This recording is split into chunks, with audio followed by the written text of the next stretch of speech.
பெரியார நான் எதிர்த்து பேசுறேன் அப்படின்லாம் சொல்றீங்க. அண்ணாவும் கலைஞரும் தானே எதிர்த்து பேசினாங்க. அவங்க என்னை விட 1000 மடங்கு எதிர்த்து பேசியிருக்கிறாங்க அப்படிங்கிறாரு. பெரியார் அண்ணாவை கண்ணீர் துளி பசங்கன்னு சொன்னார். அண்ணாவை மட்டுமல்ல, அண்ணாவோடு உடனிருந்தவர்களை சொன்னார். ஆனால் அண்ணா எப்படிப்பட்ட வார்த்தைகளை வெளிப்படுத்தினார் என்பது மிக மிக கவனமாக பார்க்க வேண்டியது.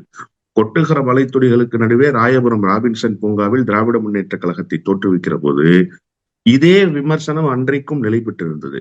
அண்ணா தன்னுடைய திராவிட முன்னேற்ற கழக துவக்க விழா மேடையிலேயே ராயபுரத்திலேயே பேசுகிற போது சொன்னார், திராவிடர் கழகத்துக்கு எதிரான அமைப்பு என்று எல்லோரும் சொல்கிறார்கள், இது திராவிடர் கழகத்துக்கு எதிரான அமைப்பு அல்ல, இது ஒரு ஒட்டுமாஞ்செடி என்று சொன்னார். அதையும் சொல்லிவிட்டு இன்னொன்றையும் கூடுதலாக சொன்னார், தலைவர் பொறுப்பை நாங்கள் பெரியாருக்காகவே வைத்திருக்கிறோம் என்று சொன்னார்.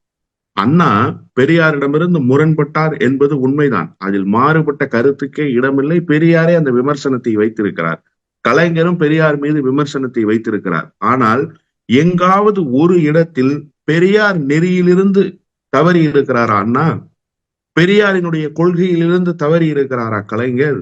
பெரியாரினுடைய கொள்கை மீது விமர்சனம் வைத்திருக்கிறாரா கலைஞரும் அண்ணாவும்? எந்த இடத்திலும் இல்லை.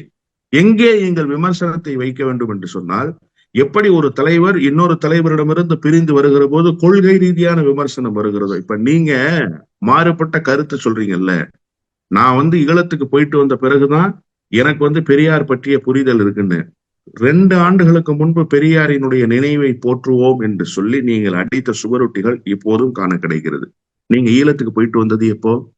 அப்போ உங்களுடைய சுவரொட்டி 2 வருஷத்துக்கு முன்னாடி ஒட்டினீங்களா? அப்ப அண்ணன் சொன்னாரு, இந்த திராவிடம் எல்லாம் வெற்றி வேட்டு, பெரியார் எல்லாம் ஒண்ணும் கிடையாதுன்னு சொன்னாரு. போயிட்டு வந்த பிறகுதான் எனக்கு உண்மை புரிஞ்சிச்சுன்னா, நீங்க போயிட்டு கிட்டத்தட்ட 12 ஆண்டுகளுக்கு பிறகு உங்களுக்கு ஞானோதயம் வந்திருக்கிறதே.